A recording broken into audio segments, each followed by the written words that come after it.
galing San Beda, galing ang San Beda.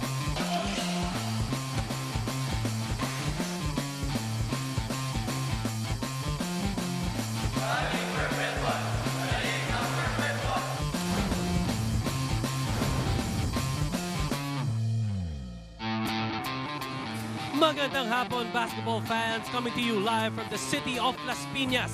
Nandito po tayo ngayon sa Perpetual Health Altas Gymnasium for your NCAA on tour. It is the 94th season of the first collegiate league in the country, the National Collegiate Athletic Association, with this year's theme, Unparalleled Heights Through Sports Development. We only have one but big game today. As you can see, the Perpetual Health Altas faithful. It is the home squad and the hosts, the University of Perpetual Health System DALTA Altas against the visiting team, the San Sebastian Recoletos Golden Stags. Mapapanood po tayo ngayon sa SNA, SNA HD, Liga and Liga HD. For our kapamilas abroad, you can enjoy the hot NCAA action through TFC.tv. And of course, you can catch the games live in real time on your screens if you're on the go at sports.abs-cbn.com/livestream/NCAA. Mix Bustos on the call today, on the play-by-play. Magandang hapon, kapamilya. Kasama ko po ngayon si Coach Hammer, Martin Antonio. Martin, kumusta ka na? It's a great day to be here at the Perpetual Health Altas Gymnasium for our NCAA on tour. Alam mo, Mix, hindi lang pala ang bamboo organ ang maingay dito sa Las Piñas, pati na rin ang crowd ng University of Perpetual Health System DALTA. The home team today, makikita natin if they can prove that they can protect their home against the San Sebastian Golden Stags. These guys, Martin, are at the middle of the pack. Both teams are right now at 4th and 5th right now respectively in the standings. San Sebastian winning so far against TSB, JRU, and Papua, habang ang Perpetual Health naman with 2 wins and 4 games pa lang so far with wins against EAC and Letran. Due to a lot of suspensions dito sa ating mga game dates because of the weather, nakikita natin na ilang teams natin, 4 pa lang ang inilalaro. But the San Sebastian Golden Stags in the thick of things. 3 and 4 sila at the number 4 spot ngayon. Nasa ilalim naman nila ang University of Perpetual Health System DALTA, 2 and 2. Alam mo, Mix, the Perpetual Health Altas coming from a loss and the San Sebastian Golden Stags looking for back-to-back wins. Let's see kung sino ba yung magpapatuloy sa kanilang dalawa. Well, that was a badly needed win para dito sa San Sebastian against Mapua because of that heartbreak overtime loss against EAC. As we can see, this guy, Alvin Capobres, stepping it up for the Golden Stags. Besides Alin Bulanadi and Michael Calisaan, he had a career-high 21 points against the Cardinals. And this guy, kailangan ng much-needed firepower for Coach Agay Macaraya. And firepower is what he provides. Known as a defensive stopper before he transferred to the San Sebastian Golden Stags. Now he's proving that he is more than just a one-dimensional player. 21 points, 8 out of 11 field goals, and more important, 17 in the second half. Dinagdagan pa niya ng 4 na assists. So you can say that he was responsible for at least 29 points para sa kanilang koponan, and that was a big win. 94-70 against the Mapua University Cardinals. Well, of course, we would need that. Speaking of a defensive-minded player, 21 points for Alvin Capobres last game. That is his career high. And speaking of highs, this guy from the Perpetual Health Altas had a season high naman. This guy, Jello Razon, perhaps an X-factor for the Perpetual Health Altas for the games to come. This guy had 19 points versus LPU Pirates. Charcos, Razon, Aurin would always be the go-to guys na itong koponan na to. Si Edgar Charcos ang nangunguna, pero nung nakaraang laro, medyo nakandaduhan siya. Jello Razon siya ang nanguna sa kanila.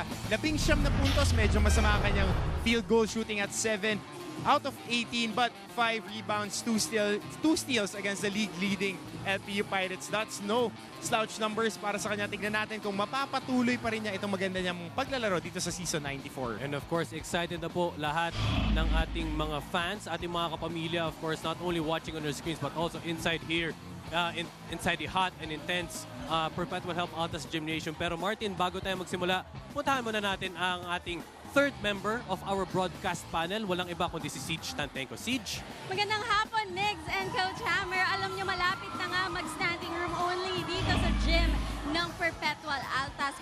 Kung kayo nanonood sa bahay, sa school, sa opisina, o di kaya on the road via live stream or our official YouTube channel, huwag kayong pahuhuli sa aksyon. Gamitan nyo lang ang ating official hashtag NCAA Season 94 and hashtag Galing NCAA. Aabangan namin ang inyong mga ipopost. Matatag nyo rin kami dahil ang hashtags namin, ang aming official social media handles, makikita ninyo nyo sa inyong mga screens. So I'll be right back with my first report. Migs, Coach, see you in a bit. Thank you so much, Siege. Of course, you can tweet us using the handles ABS-CBN Sports, Mix Bustos, Coach Hammer 613, and Siege the Day. Alright, sa aming pong pagbabalik, magsisimula na ang bakbakan ng San Sebastian Recoletos Golden Sags kontra the hosts, the University of Perpetual Help Altas. Magbabalik po ang NCAA dito lang sa SNA.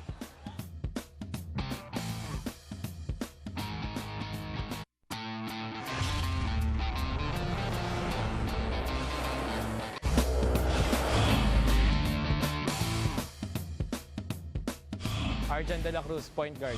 Jericho Isidro, shooting guard. JM Calma, center. Michael Kalisaan, forward. Alin Bulanadi, shooting guard.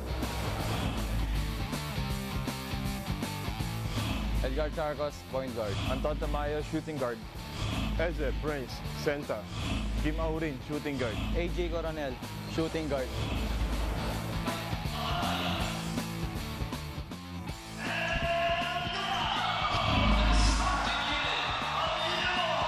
Alright, so right now, the starting five for the San Sebastian Golden Sags, same starting five kontra Mapua in their last game. That is Arjan de la Cruz, Jericho Isidro, JM Calma, Alin Buranadi, and the captain for the Golden Stags, Michael Kalisaan. Para naman po dito sa Perpetual Help Altas, Edgar Charcos, Prince Eze, Kim Aurin, AJ Coronel, and Anton Tamayo starting at the helm for Coach Frankie Lim. Coach Hammer, your thoughts for this game for Perpetual and San Sebastian? Well, simula pa lang to, bakbakan na agad. Knowing both coaches personally, they would play really hard on defense and fabricate a lot of fast break points, especially at the University of Perpetual Help system, DALTA Altas. Well, Coach Hammer, si Coach Frankie Lim, he was your coach For 2 during your years. playing days. Ano bang trademark nito si Coach Frankie Lim? Toughness. It's one thing that you can always expect from any team that Coach Frankie is coaching. It's always about being tough and finishing plays. Alright, so right now it will be Calma and Eze will be manning the jump ball. Bola, first possession, mapupunta sa home team. Coronel, pinasa sana kay Eze pero agaw yun ni Calma. Here we go, Arjan de la Cruz. This guy stepped it up big time against their game against Mapua and EAC. Kalisaan up top. Kalisaan, dribble to the left. Pupull up sana. Calma, top of the key pero supalpal ni Prince Eze. Rebound by Edgar Charcos. Charcos, dulas ang kanyang defender pero rebound by Kalisaan. Tumatakbo. Kalisaan, pinali ng konti pero wala pa rin. Rebound by AJ Coronel. Baseball pass to Eze. And hard foul, duty foul, preventing the 2 points for Prince Eze. And that's what you expect from any team that is being coached by Coach Egay Macaraya. No easy baskets. Kaya ito, nag-iisa na halos si Prince Eze. Alam natin gusto niyang isalpak. Pero Jericho Isidro sprinting down and giving up the hard foul. Pero he went for the ball, so it's just a clean hard foul. And expect that, no? Guarding Prince Eze ba, Coach Hammer?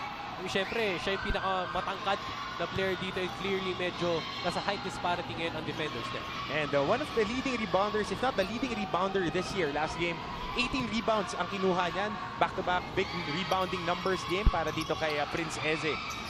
You're right, 8 out of 13, 20 points and 18 rebounds with 4 offensive is Prince Eze. Kalisaan. Wala pang nakakascore dito sa ating laro. Kalisaan, hinahanap si De La Cruz. De La Cruz against Charcos. De La Cruz, 10 on the clock. Pero defensive stop again by Perpetual. Charcos. To Coronel. Fast ball ang tinawag doon. Defensive ball ang tinawag sa San Sebastian. 2 quick fouls on the break. Itong San Sebastian preventing. Dito maganda pa yung finish ni Kim Aurin. And so far sa ating NCAA on tour this year, ang nananalo pa lang ang Arellano at ang Letran. Dahil ang EAC natalo ng University of Perpetual Help. Ngayon, it's their turn to protect their turf. Titignan natin ko if they can still continue their blistering offensive attack. And speaking of blistering, is San Sebastian getting the first 2 points of the game courtesy of Jericho Isidro. Full-court press. Ang tangan ng San Sebastian. Coronel. The veteran for Coach Frankie Lim. Kasi Edgar Charcos against Arjan de la Cruz. 2-man game kay Aurin. Hard show kay Kalisaan. Almost a good stop. Pero dito, kick out. Tamayo for 3. Too strong. Rebound by Kalisaan. It's everything on the board but not the rim kung si Anton Tamayo. He is right there to be a defensive stopper and just to be one of the stabilizers para kay Coach Frankie Lim.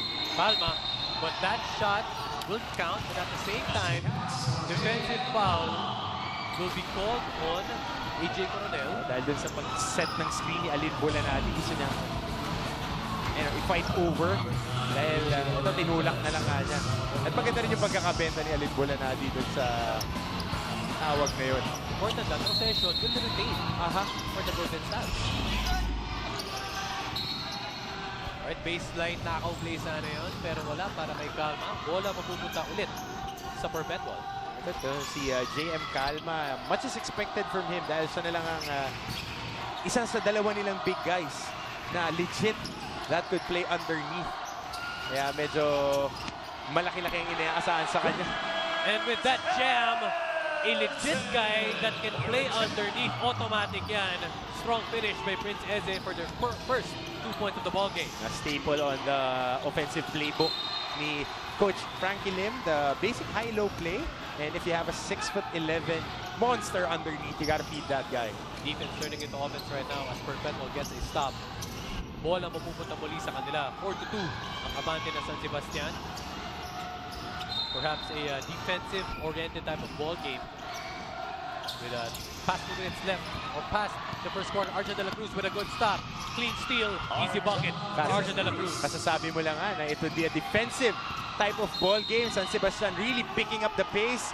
2 straight steals off the inbound, converting both shots at may bonus free throw pa. Game of runs para dito sa San Sebastian. A mini run, ang abante ng 6 points. It's like a game of defensive runs. When Perpetual had 2 stops a while ago, ito naman ang San Sebastian. Ang kaibahan lang yung 2 stops ng Perpetual, hindi nila na-convert into baskets. They were converted to fouls. Etong dalawang stops ng San Sebastian, they were able to get 2 baskets and a bonus free throw. Bonus free throw for Alin Bolanadi. Extra point right there. 9-2. 2-piece chicken kasama pang soft drinks for Alin Bolanadi. 7-point lead for San Sebastian. AJ Coronel, easy passes defender to Prince Eze. He's tall down low but couldn't quite get the handle. Medyo madulas yata yung bola. And that's what you don't want to see on a high-low. Prince Eze bringing down the ball. Ito yung agaw kanina ni De La Cruz. Gliding that finish. And Bolanadi gets a pickpocket and a basket. Kalisaan, on first turnover. Mula kay De La Cruz kay Kalisaan. It's kind of hot and humid here. Kaya siguro, Very humid. Very humid. Palpable yung humidity dito. And points of turnover, 7 points for the Golden Stags. And that is what yung nagpo-fuel sa kanila dito ngayon. Alright, right now, still at 9-2. Charcos breaking down the ball. Against Isidro right now, switching defenders on him. Charcos gets a steam from Eze. Drive to the right. Pero rebound by Eze. Recycles that basketball. And that's what you get for diving low. Kahit hindi mo makuha yung basket. Hindi mo makuha yung bola, rather. You could have a chance for an offensive rebound. Kalisaan kay Calma. This is a mismatch against Tamayo. Kalisaan pulls it up for 3. Too strong. Rebound by De La Cruz. Oh, the smallest guy on the floor, but gets swatted by Prince Eze. Calma.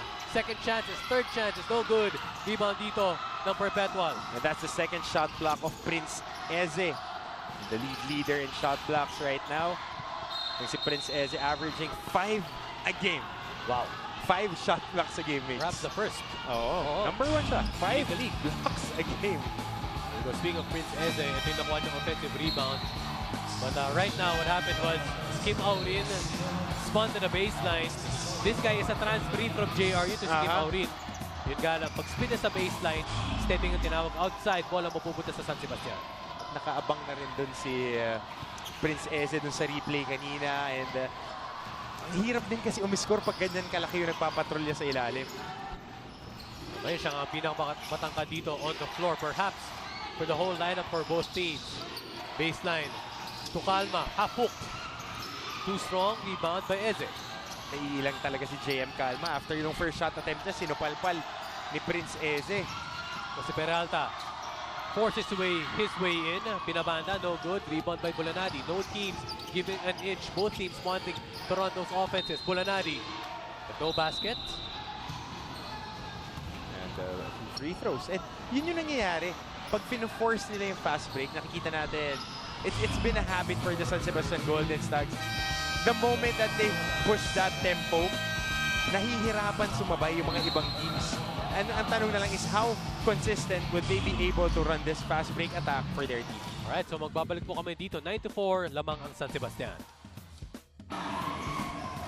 At nagbabalik ang NCAA Season 94 dito lang sa SNA. Intensity level 100 kanina sa pregame ni Coach Frankie Lim at ng Perpetual Altas. Nanunood kasi sila kanina ng mga video clips ni Kobe Bryant saying be phenomenal or be forgotten. Pero hindi ito ordinaryong documentary o compilation ng clips na makikita mo sa YouTube dahil biglang pasok ang hip-hop music. Biglang pasok ang highlights ng mismong Perpetual Altas. Isa pala itong hype video na gawa mismo ng anak ni Coach Frankie na si Miyaka Lim. Gawa daw niya ito every time may game ang Altas. Meron silang bagong hype video to get them in the right frame of mind. And for today, that frame of mind is Coach Frankie wants to kick off a 5-game winning streak to end the first round of our elimination. Back to you, Niggs. Why not? 2-2. This one including the 5 games. And of course, iba yung mental aspect. True. Definitely, the mentals are really the things that you don't see but propels teams to greater heights. And of course, confidence booster yan. Siyempre, anak ni Coach Franklin, si Miyaka, no stranger to basketball. Been around the game for so long. Also, supporting her father, Coach Frankie Lim. Alright, so ngayon, balik action tayo. 9-4 pa rin ang lamang dito ng San Sebastian. Third team foul ng San Sebastian in this first quarter. Magandang hapon po, Kamabila Mix Bustos, Coach Hammer, Cheech, Tanteco on the call today for your NCAA on tour, Perpetual versus make that San Sebastian. Charcos to Peralta, right wing 3, in and out, rebound by Tamayo. Kicks it out sana to Charcos, pero agaw ni Bulanani, oh, skying high! No good, rebound by Kalisaan, Pumeke, pinayungan, pinakagat ang tatlong defender, foul, he will head to the line. Inartehan pa ni Alin Bulanadi. Pwede na niyang buhatin yung bantay niya eh. Ito, pwede na niyang irehan, nandun na siya eh. Pero ibinali pa, gusto pang gawing highlight play. Buti na lang, nandun si Kalisaan. Sabi mo nga, pinatalon yung barangay, pinasabit, at nakakuha ng 2 free throws. That is the power of the ball too. Especially if you're a guy like Kalisaan na known to be an operator down low. Ika nga ni Anton Rojas, baseline operator. Yan. First, binabati po namin lahat ng ating mga kapamilas watching all around the world. Magandang hapon po mula dito sa Perpetual Health Altas Gymnasium. As Kalisaan sinks the first free throw. Michael Kalisan, you're still waiting for him to really have an imprint this year. Dahil hindi pa siya nagkakaroon ng breakout game like what we have seen him really been doing for the past 4 years. The last game, kanilang panalo kontra Mapua Cardinals. Decent, dismal numbers, 8 points and 9 rebounds. As you can see right now, ang field goals ng San Sebastian, 0 out of 5. Let's check that. 0 out of 5. Mabigat 'yun para sa kanilang koponan dahil you're on your home court. You're supposed to have an advantage dahil dito ka nagshooting, halos dito ka na nga kumakain ng tanghalian, dito ka na nakatambay. But siguro nerves and of course the humidity plays a role to it. And that has been the stigma as we can see in this replay. Tingnan natin siya nagaling ng foul doon. Loose ball foul called on a GM Calma. Tamo talaga nakakamit sa braso ni Mangalino. At yun yung bread and butter naman ni Rom Mangalino dito sa kanilang koponan. He is their hustle guy. He is their extra possession energy guy. Charcos. Big game Charcos. Been doing it all for that front court.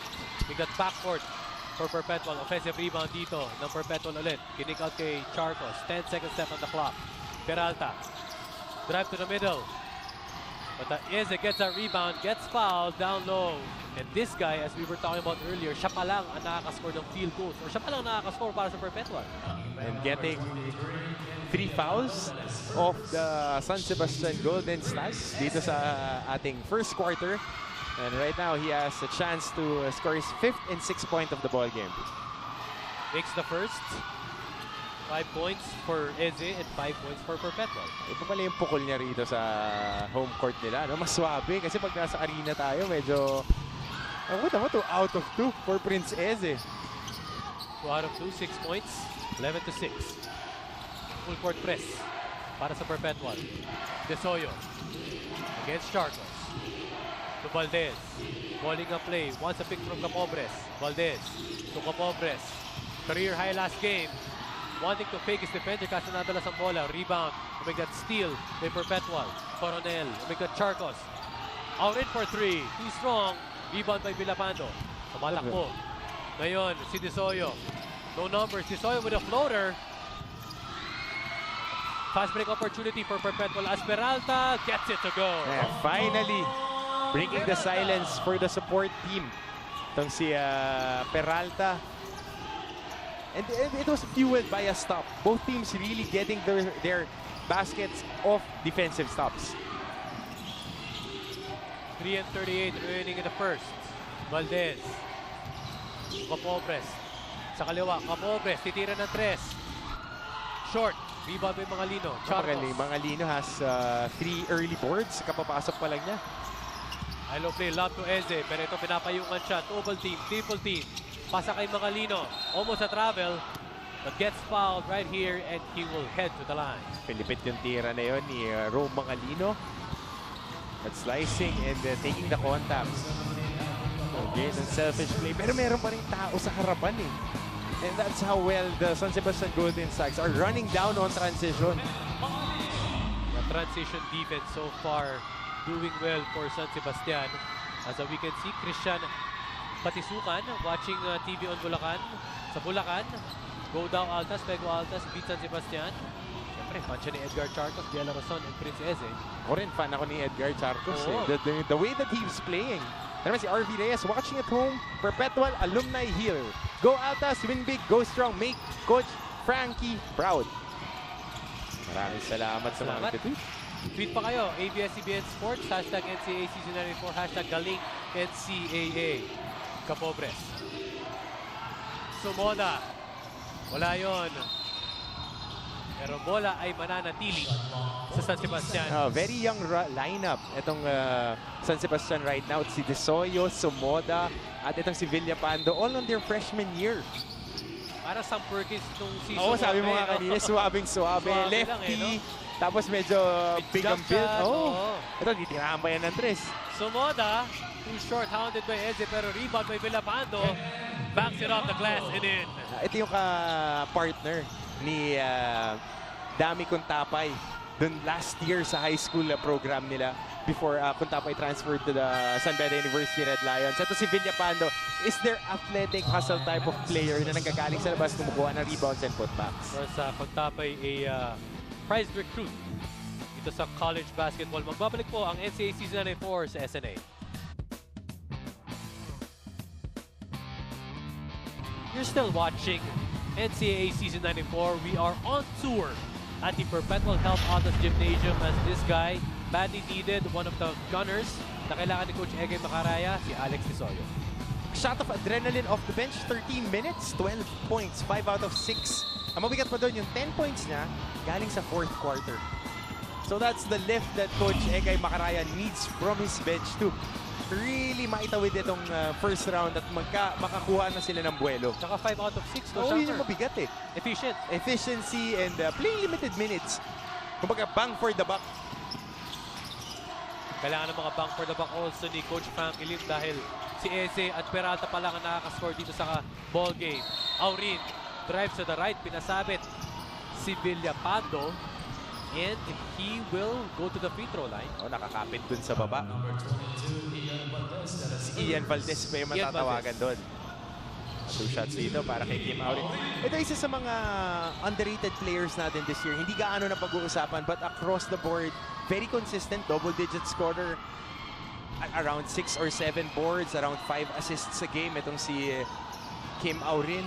very solid player. And he's playing out of position dyan sa 4 spot para dito kay Coach Frank Lim. And last year, sa JRU playing under Coach Berhel Meneses, make that, hindi, 2 years ago. Yes, aggressive 2 years siya. ago. Yes. I stand corrected right there. Thank you, Coach Hammer. Medyo, ano siya hindi siya gaano kasama dun sa rotation. He was Yes. lost in the rotation in the... Kasi sa season 9 ito, Distete Chidoro, Paulo Pontejos, Jordan De La Paz. Oh, at ang kaposisyon nga dito si Jordan De La Paz at si Erwin Grospe. Those guys graduating already for Coach Berhel Meneses. Pero ngayon, overshoots that mark. Bola mapupunta sa Perpetual. 13-10. Both teams not really being consistent right now in the first quarter. 6-2 run po ang Perpetual ngayon, kaya nakadikit ng konti from an 11-4 blast by San Sebastian. Charcos to Eze down low as Prince Eze. Offensive foul. Hinawi ni Prince Eze. Kala ko ipapako eh. Ang ganda na nung iwan dito ni Edgar Charcos. Dropping it at the last moment. Ayun eh, may 1-2 step na siya. Pero hinawakan niya sa balikat tong si Villapando. Well, perhaps instinct ni Prince Eze dahil nakataas yung mga kamay doon ng kanyang defender. Yung nga lang nakita yung hawin ng referee, hindi po magkakount yung basket na yun as Cuevas checks in the ball game. Score is still 30-10. Last year, noong nagsimula ang NCAA on tour, isang home team lang ang nanalo. That is the Letran Knights. Oo, ako pa yung nandoon, tsaka si Martin Javier. During that game, dikit pa yun. Nasa dulo lang nagkalayo. At ngayon, medyo nabasag na nga yung trend dahil ang Arellano nakakuha na ng panalo. Pero yung una rin, natalo ang JRU sa Mapua. Ang EAC natalo rin dito sa University of Perpetual Health. Si Alin Bolanadi, he can play multiple positions. Mala 2, 3, 4 ito. He can start up top, he can play the post. And, again, pinasabit na kanyang defender. 2 free throws para kay Bolanadi. Tubong Davao itong si Alin Bolanadi. And has a very sweet stroke for a lefty. Ang sarap panoorin. And numerous game winners last year. Buurin yung loob eh. Correct. And kung titignan nyo, very lanky, very quiet. Pero pag naglaro, sobrang diin. Solid pa to kasi 2 years left pa siya para sa San Sebastian. Marami-rami pang Marami-rami pahihirapan to. Correct. Alright. Aurin. Gets a screen. Double screen. Staggered screen from Macalino and Eze. Aurin. Kicks it out. Almost a turnover. Pero Luke Sese checks in the ballgame for the first time. Macalino hands it off to Eze. Again, they gotta put up the shot. Pero maubusan ng oras dito ang Perpetual. Time expires. At it's our first look dito kay Luke Sese. Dahil coming from an off-season ankle injury. And then they were not able to fabricate any offensive shot there. Dahil turnover siyam para sa Perpetual. Mataas yan for 1 quarter. 4 para sa San Sebastian. So si Luke Sese naglaro to sa San Beda Alabang. Lumipat ng San Beda High School. And then nag-Perpetual. Points off turnovers. 11 out of the 15 points ay mula sa turnovers ng Perpetual. Bolanadi pulls it up. Sobra pa rin. Rebound ni Macalino. Manning the point. Sese. He's a shooter. Pero too strong. Offensive rebound by Perpetual. Nakakaraming rebound na to si Macalino. Pero ito, yan yung dapat ginagawa nito ni Prince Eze. He's easily 5 to 6 inches taller than the guy defending him. He needs to punish them in the paint. Big jam. Gets the crowd hyped up. Itong si Prince Eze. Are. Binigay ang bola. Bolanadi for 3. That's good. Alin Bolanadi silences the crowd. And holding that follow through. Kumpiyansa eh, no? Swapping. Ang sarap, ang ganda panoorin ng bitaw niya. Michael Are. Called for the foul right there. As we can see this one. Ito kanina, yung strong jam ni Prince Eze. Walang nagawa. Si Jesse Somota. Bam! Dahil pag nalagay ka na rin sa likod, even the young fans here inside the gymnasium, pag nalagay ka na sa likod ng ganyan kalaki, ang hirap ng rumicover. Correct. 2 foul shots for Jesper Cuevas. As both teams struggling from the 3-point arc. Only 1 3-point made by both teams so far in this ball game as Cuevas struggles, misses the first. Si Jello Razon, hindi pa pinapasok dito. After having a great game last game. Interesting to know. to find out. Civil engineering major. Jasper Cuevas, no slouch in the classroom. Yes. And Perpetual Help also known, besides their medical courses, kanilang engineering courses. And against that jump shot to go is Alex Isoy. We're talking about this guy. 12 points last game, 5 out of 6. Kontra Mapua, ito na nga. Pero maubusan ng oras ngayon ng Perpetual Help. It's been an excellent first quarter so far para sa San Sebastian, as we can see the highlights. And a lot of forced stops and a lot of hustle points. Nakita natin kanina, 11 out of their first 15 points coming in from defensive stops and turnovers.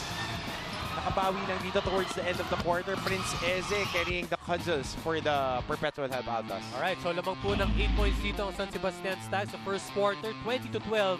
Magbabalik po ang Season 94 ng NCAA only here on SNA.